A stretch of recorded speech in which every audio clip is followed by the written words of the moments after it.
La entrevista del Telematutino 11, gente importante a tratar temas importantes. Nos acompaña el licenciado Luis Reyes, un distinguido economista de larga data y fue director de presupuesto en el gobierno pasado.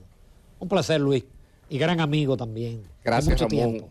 Gracias. Un placer estar con ustedes, Jacqueline. Buenos días, bienvenido otra vez. Luis Reyes también fue alto funcionario del Banco Central, pensionado, muy joven. Luis, nosotros tuvimos la pasada semana el director de presupuesto.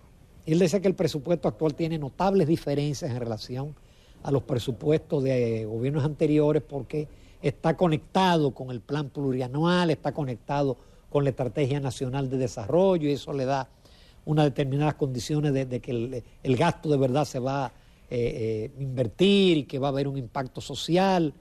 Como tú fuiste director de presupuesto y manejaste todo eso, imagino que te has leído extensa e intensamente el presupuesto actual. ¿Cuál es tu opinión? Mira, ciertamente en el presupuesto, en el proyecto de presupuesto que cursa en el Congreso, hay elementos novedosos de la actual administración. En términos de montos no son significativos, pero sí hay un esfuerzo que va en la dirección correcta. Por ejemplo, hay una partida que se hizo a partir de lo que se llama presupuesto participativo, consultando a las comunidades. Y eso es un elemento positivo. Eso incluso es algo que estaba pendiente desde hace años y qué bueno que la actual administración le está dando importancia al tema, lo está priorizando y lo ha incorporado a ese proyecto de presupuesto. El segundo elemento es el tema de presupuesto orientado a resultados, que es un tema del que yo hablé lo hablamos muchísimas veces. Y ellos le han dado continuidad a unos 10 proyectos aproximadamente que están formulados, son proyectos pilotos, bajo el esquema de presupuestación orientada a resultados. Y eso es positivo también porque es una continuidad de algo que nosotros habíamos iniciado y que ellos le han hecho ajuste, ellos han reorientado algunos programas, pero han retenido el esquema de presupuestación por resultado, que es la única metodología que puede asegurar que nosotros eventualmente podamos hablar de calidad de gasto, porque lo otro es hablar tontería. De hecho, aquí no hay ningún funcionario, nadie que se haya atrevido a definir qué es lo que entiende por calidad de gasto. Calidad de gasto es pura retórica. Entonces, dicho esto, respondo ahora de manera puntual la pregunta y la observación, el comentario que hacía el director de presupuesto. Miren, señores, si ustedes toman el tomo 3 de todos los presupuestos que van desde el año 2014 hasta el año 2019, 2020, en todos esos presupuestos ustedes van a encontrar que hay lo que se llama la producción física de las instituciones. Y esa producción física de las instituciones se hace fundamentada en dos cosas. Primero, en el plan estratégico de la institución, que tiene que estar necesariamente vinculado a uno de los ejes, a uno o más de los ejes de la Estrategia Nacional de Desarrollo, y en el plan estratégico de esa institución que está articulado con la Estrategia Nacional de Desarrollo. Yo creo que el gobierno puede haber hecho ajuste, que el gobierno puede haber mejorado algunos de estos elementos que cita el director del presupuesto, pero claramente eso es un tema que ya venía desde años anteriores. Es una preocupación que está ahí que ya nosotros habíamos abordado y que la documentación sustenta todo el esfuerzo que se había hecho. Qué bueno si el gobierno ha podido mejorarlo, porque esas son áreas donde siempre hay espacio para mejorar. Pero la verdad es que eso venía ya desde años anteriores. Licenciado, una de las cosas que ha dicho el actual director de presupuesto es que el cumplimiento de las leyes de la UAS, de educación, de la justicia, entre otros obligados, que se llevaría alrededor del 62.7% del gasto y que no lo aguanta. ¿Cuál fue su experiencia en ese sentido? Pero nosotros dijimos en múltiples ocasiones en este mismo escenario sobre la rigidez del gasto. Y decíamos, cuando nos preguntaban y nos pedían que cumpliéramos con las leyes, nosotros primero denunciamos que eso, utilizando la misma palabra del director de presupuesto, que ese era el resultado del populismo económico, la aprobación de esas leyes, y que eso, él dice 62, 63%, en mi época era 66, 67%, y posiblemente si se hace el cálculo correcto, de 66%. Y Sí, porque depende sobre qué, sobre qué ingreso. ingreso usted esté calculando. Por ejemplo, en el caso de la población, los ingresos internos, incluyendo esto y esto y esto y esto. Correcto. Entonces, eso es cierto lo que él está diciendo. Lo lamentable es que el gobierno haya descubierto eso ahora, porque nosotros lo hemos advertido una y otra vez al gobierno de que había un problema de rigidez en el gasto que hacía prácticamente inmanejable el problema presupuestario. ¿Cómo resolver eso? ¿Y por qué el gobierno pasado no lo resolvió y ahora tampoco estamos, decir, no sé qué se hará en ese sentido? Esas leyes, ¿qué habrá que hacer con ellas? Eliminarlas es un tema político, ya que no nos engañemos nosotros, ahora no venimos tampoco, nosotros no podemos venir a plantear situaciones que al público le pueden parecer enojosas. No hay ninguna autoridad política que asuma la responsabilidad de eso. ¿Quién va a bajar la ley, por ejemplo, que le asigna recursos a la UAS con 200,000 estudiantes que hay ahí? Ahí lo que hay un problema de politiquería y de problema de esto que nadie va a asumir esa responsabilidad. Bueno, eso es así, óigame todo esto. Tal vez en un pacto ahora de conversación se ponen de acuerdo, porque el PLD tenía mayoría congresional en el pasado gobierno y pudo haberlo hecho. Ahora le dirán lo mismo, ahora el PRM tiene mayoría congresional, puede hacerlo, pero se necesita. No es la mayoría. Bueno. El tema es quién va a pagar el costo político, por ejemplo, de eso, porque piensen lo siguiente.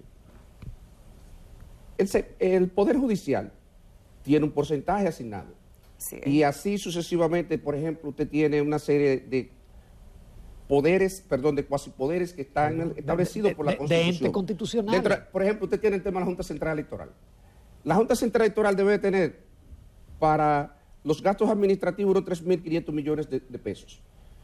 Si nosotros le aplicáramos lo que establece la ley, el presupuesto de la UAS debería ser como 16.000 millones de pesos. De la Junta Central Electoral. ¿Lo necesita? No lo necesita, porque eso es otra discusión. ¿Quién ha hecho de esas instituciones un diseño de presupuesto basado en presupuesto orientado a resultados? Ninguna. Y por eso es que uno lo cuestiona. Y uno puede decirlo, porque yo lo he dicho, lo dije antes y lo digo ahora. Yo no creo en ese tipo, por ejemplo, de populismo. Venir, por ejemplo, a criticar al gobierno y decir cosas porque ahora nosotros estamos en la oposición. No. Eso es un tema que el país debió de corregirlo para evitar ese tipo de disquisiciones todos los años. Debería, y eso es lo que se establece modernamente, que a cada institución, en función de las posibilidades que tiene el gobierno, porque es otro tema. Dicen eso, pero la Constitución establece, por otra parte, de que el responsable de la sostenibilidad de las cuentas fiscales es el gobierno central. Y si esas leyes, por ejemplo, precisamente entran en contradicción con ese mandato de la Constitución, ¿qué debe de hacer el gobierno? Y sobre esa base era que yo, convencido de que había que garantizar primero la sostenibilidad fiscal porque el costo de eso era mayor, por eso yo no tenía ningún problema en que en el proyecto de presupuesto se sometiera la postergación de la aplicación de esas leyes. Y eso es lo que se ha hecho. ¿Qué es lo que está haciendo el actual gobierno? Lo mismo que nosotros hicimos. En el proyecto de ley se le pide al Congreso que postergue por un año más, y por un año más, y por un año más, y ya vamos en 15 años, Jacqueline. Y obviamente, como usted señala, eso no debería de ser, hasta que el liderazgo político nacional se ponga de acuerdo y entre todos carguen con el peso, con la responsabilidad de modificar esas leyes, que claramente no tienen ningún fundamento económico. Yo le he preguntado a los organismos internacionales. Porque nunca se le da el presupuesto. No se violan tampoco, porque no se violan. No, porque la ley de presupuesto... Porque la ley de presupuesto solicita al Congreso precisamente una dispensa en la aplicación de la ley. Es un eufemismo, pero legalmente no hay violación. Ahora, bueno, pero no se cumple, está ahí de palabra. Pero entonces no se cumple. Uno tiene el caso, Luis, que a la Procuraduría le tocaría 12.000 millones. Así es. Y le vamos a dar, creo que 7 u 8. Así es. Pero resulta que estamos aspirando a un Ministerio Público independiente que persiga porque ahí viene el problema de la priorización de las políticas públicas. Déjeme decirle algo. Es que cuando se llega al poder, y ahí es donde yo tengo diferencia, por ejemplo, con la actual administración, usted, cosas pendientes que hacer y deseables, todas. Nosotros somos un país en vía de desarrollo y aquí hay innúmeras necesidades, nos podíamos pasar la mañana entera citándolas. El tema es que los recursos son limitados y usted tiene que priorizar. ¿Qué es lo que usted va a afrontar en términos de aporte de lo que quiere ser, de lo que usted quiere dejar como legado al país en 4 años. Y entonces usted lo establece y usted mira adelante y dice, esta decisión me va a comprometer recursos para el año 2022, para el año 2023, el año 2024. Entonces, yo voy a garantizar estos recursos y lo voy a bloquear. Eso es lo que hace un director de presupuesto. Una vez discutidas las prioridades, dice, estas son mis prioridades y esto me cuesta tanto anualmente. Y estoy mirando siempre 1 año por lo menos o 2 adelante, para poder advertir a la autoridad, mire, no hay espacio presupuestario para eso, no hay espacio presupuestario. O usted está dispuesto a concederme entonces de que corramos un déficit mayor. Pero si usted me dice que tenemos que mantener el déficit alrededor de 2%, porque eso es lo que usted entiende que políticamente es tolerable, es manejable, entonces para eso no tenemos espacio. Si usted desea aumentarle el presupuesto, por ejemplo, el presupuesto a la policía y aumentar los salarios, que es algo deseable, la discusión es si es pertinente hacerlo en este momento o no, porque usted tiene que revisar las cuentas presupuestarias y decir... Pertinente por la disponibilidad. No, pertinente desde el punto de vista de la necesidad, de que hay una demanda de los ciudadanos por mejorar la seguridad. Y la hay. Y no hay discusión de que eso es así. Ahora, constatada esa necesidad, usted tiene que ir a la parte presupuestaria y ver cómo usted va a encajar esas necesidades. Porque decía Ramón, queremos un Ministerio Público Independiente. ¿Y qué es lo que hay que hacer antes de eso? Sentarse y decir, ¿cuáles son los programas del Ministerio Público que hay que fortalecer? ¿En qué periodo de tiempo hay que fortalecerlo? ¿Cuánto nos va a costar financiar eso? Entonces, eso encaja dentro de las restricciones presupuestarias que nosotros tenemos. Eso es lo que hay que hacer. Y ahí es donde yo no veo que el gobierno sea bueno. Fíjese lo que ocurre. El presidente anuncia en Santiago que va a invertir 42.000 millones de pesos, que me parece muy bien, me parece excelente, pero eso lo hace sin haber verificado la disponibilidad de recursos. Cuando usted va al proyecto de ley de presupuesto del Estado, hay solamente 2.000 millones de pesos especializados para inversión en Santiago. El ministro de Obras Públicas anuncia que va a haber un plan de pavimentación de 72.000 millones de pesos y cuando uno ve el proyecto de presupuesto, uno encuentra que hay un monto, pero un monto muy distante de eso que le está hablando. Y uno dice, no, es que esto es improvisación. Así usted no puede gestionar el Estado. Así no puede ser. Así usted no va a mandar una señal de reputación, de credibilidad en favor de lo que es la política presupuestaria, que es el arma más poderosa que dispone un gobierno. Yo creo que ahí es donde el gobierno deja mucho que desear. Es todavía peor. Fíjese lo que ocurre. En ese proyecto de presupuesto, el gobierno, al igual que lo que hizo en el proyecto de presupuesto correspondiente este año, establece que hay transferencias de capitales por unos 46.000 millones de pesos, 40.000 millones de pesos, perdón. Pero por concepto de qué esa transferencia de capital, o sea, lo meten de contrabando, hablan de transparencia, pero ¿cuál transparencia? O sea, no tome el pelo de esa manera, así no puede ser. Y eso es lo que uno cuestiona, eso es lo que uno dice, no, pero nosotros no, pueden decir lo que sea, pero nosotros nunca llegamos a tanto. Nosotros nunca llegamos a tanto. Van a repetir exactamente el mismo esquema que repitieron este año. Y ni siquiera porque lo denunciamos son capaces de corregirlo. Preciso lo siguiente. ¿Cuál esquema? ¿Tú te refieres al de meter, al de completar, al de tú camuflar el déficit, metiendo una partida de ingresos que tú sabes que no existe? Que no existe. ¿Tú crees que la meta del 3% del PIB no se... Es que ahí, recuerda, ese 3% está calculado con 40.000 millones de ingresos por transferencias de capital que no están identificadas. Y así no puede ser.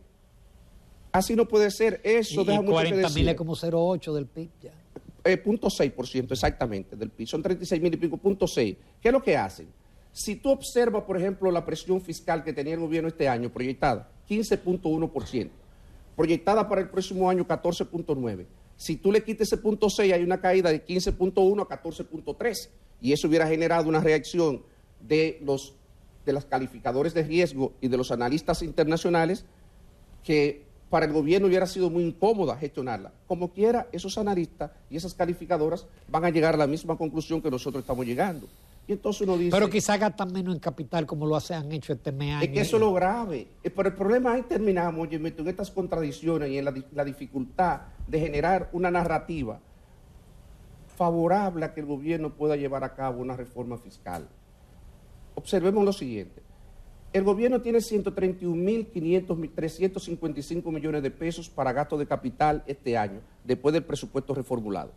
¿Cuánto ha gastado? 47.000 millones de pesos, poco menos de 47.000 millones de pesos. Quedan unos 80.000 millones que no ha podido ejecutar. Y uno se pregunta, pero si no pueden ejecutar 131.000 millones de pesos, le van a quedar disponible por lo menos 60.000 millones al ritmo que llevan, por lo menos 60.000 millones solamente en esa partida. ¿Para qué el gobierno entonces necesita la reforma? Esas son las cosas, la pregunta, ¿cómo el gobierno construye una narrativa? El gobierno tiene un desafío importante por delante, porque es que usted necesita construir una narrativa que le permita persuadir a la población de lo que usted desea.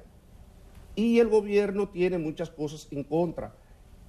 Era el presidente de la República que decía que no era necesario hacer una reforma. ¿No recordamos lo que decía el presidente hace unos años atrás? De que era posible bajar, que lo que necesitaba el país era bajar la escala de los tributos, de las figuras tributarias. Y decían que era posible recortando el dispendio de la pasada administración, ahorrar 3% del Producto Interno Bruto, 128.000, 129.000 millones de pesos. Y ahora, ¿cómo usted reconcilia todas estas cosas para usted poder vender ese producto, esa reforma que usted necesita? El licenciado Reyes, usted entró en un tema que será el tema del momento a partir de ahora, y es el tema de la posibilidad de una reforma fiscal, de un pacto fiscal. El director de presupuesto que estuvo en el programa hace unos días dijo que el presupuesto formulado para el 2022 no contemplaba una reforma en los cálculos que había hecho. Pero siguen trabajando a todo vapor y pareciera que antes de someter el proyecto de presupuesto ellos quisieran tener esa propuesta o aprobada o muy avanzada. ¿Estamos en el momento adecuado? ¿Es necesario hacer esa reforma? No, pero, y si ahora, tú me permites agregar, claro, si tú como economista, el economista Luis Reyes, veterano, cree que la reforma es necesaria. Miren, dos cosas. Lo primero es que el que revisa el presupuesto de manera exhaustiva se da cuenta que el gobierno tiene las cuentas fiscales que están estranguladas y que eso que el director del presupuesto señalaba aquí, señores, hay 10 ministerios que le estamos rebajando el presupuesto, el Ministerio de la Mujer, y estamos hablando de que tenemos políticas públicas orientadas a combatir los feminicidios. Por Dios, o sea, lo otro sería una falta de sensibilidad de todo tipo. Normalmente el Ministerio de la Mujer es un ministerio que lo que tiene es recursos para las casas de acogida, para que el pueblo entienda, para acoger a aquellas mujeres que están amenazadas y entonces se llevan allí en una condición de protección. Y obviamente hay que suministrarle de todo. Cuando a mí me dicen que ese ministerio que tiene tan pocos recursos, usted le está recortando, usted dice, bueno, que tenemos problemas de verdad. Pero ¿por qué el gobierno tiene las cuentas estranguladas?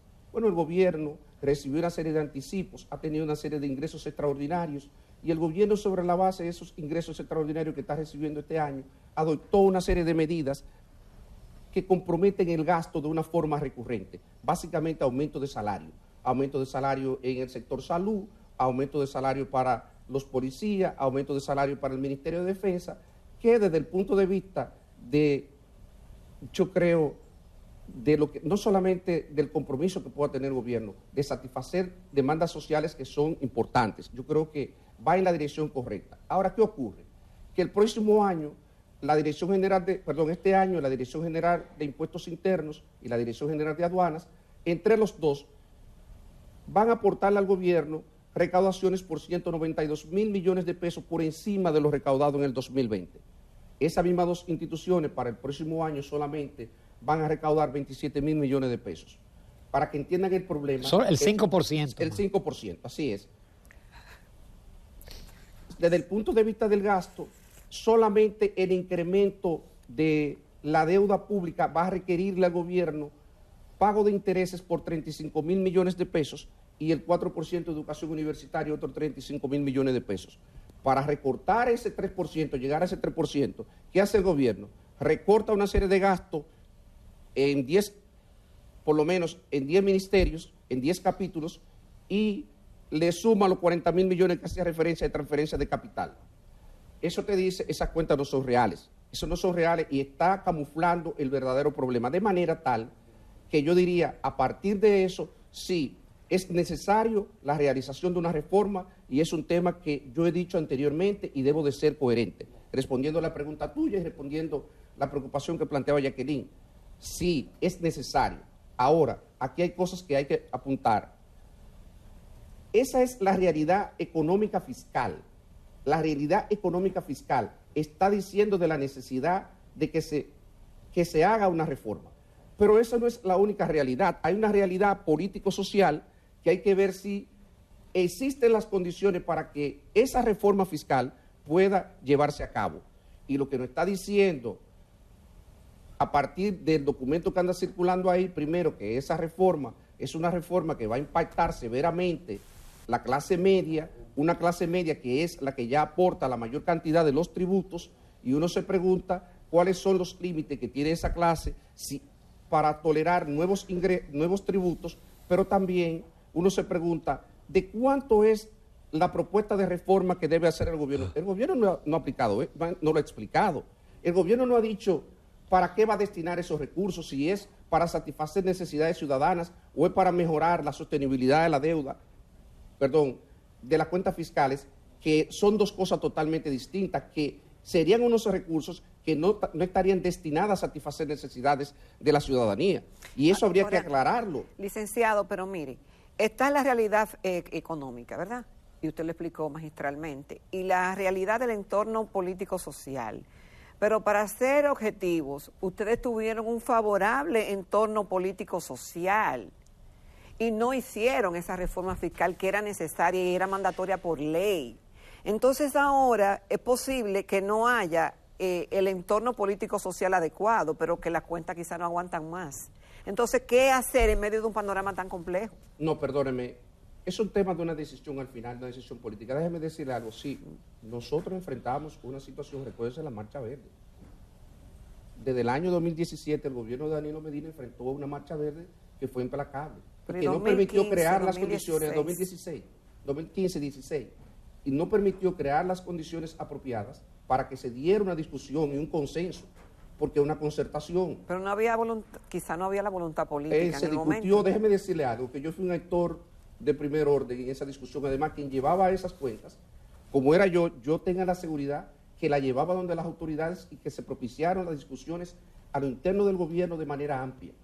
Lo que no había eran las condiciones políticas para su aplicación, como en medio de un cuestionamiento al gobierno. Y si no hay el entorno y si nunca es el momento adecuado. Perdóneme, es que hay que crear el momento adecuado. Déjeme decirle algo. Si usted deja que Punta Catalina no opere por un problema de incapacidad y usted da apagones y apagones, si usted tiene un problema de transporte público como el que usted tiene, un caos, y usted no puede darle respuesta a eso, si usted tiene un problema de seguridad ciudadana y usted no le da respuesta a esos problemas, y han ocurrido crímenes como que han consternado a la sociedad dominicana, si usted tiene un problema de más internacional, parcialmente por un problema de gestión, con el problema de la inflación se le va a 2 dígitos, y además de eso no es capaz de generar un acuerdo propicio para que se mejore el salario mínimo. Las autoridades no han sido capaces de decir cuál fue el impacto de las decisiones para mejorar el salario mínimo. No lo conocemos, las estadísticas, no se ven, no se notan. ¿Por qué ellos no alardean de eso? ¿Por qué no lo dicen? Si usted no ha hecho esa tarea, entonces usted no puede esperar que usted haya creado las condiciones políticas para poder implementar la reforma. Eso es lo que hay de fondo. Y eso es una labor, es a eso que usted va al Estado, usted va a gestionarla. Hay situaciones exógenas, hay situaciones que usted no controla. El caso, por ejemplo, los aumentos de los combustibles, la situación de la persistencia inflacionaria que va a venir después de eso, de además una reforma que puede sumarle estímulo adicional para incremento de precios, y en ese escenario que usted va a tomar decisión. Al final, el gobierno es quien va a adoptar la decisión. La responsabilidad nuestra, en este caso, la mía, es advertirle sobre los riesgos, por lo menos en el contexto en el que ellos están tomando esa decisión. Qué pena no tener más tiempo, Luis Reyes, te vamos que invitar próximamente porque tu enfoque fue muy, muy interesante y se nos quedaron algunas cosas, pero te agradecemos mucho tu participación. Excelente, muchas gracias. Muchas gracias a ustedes por la invitación.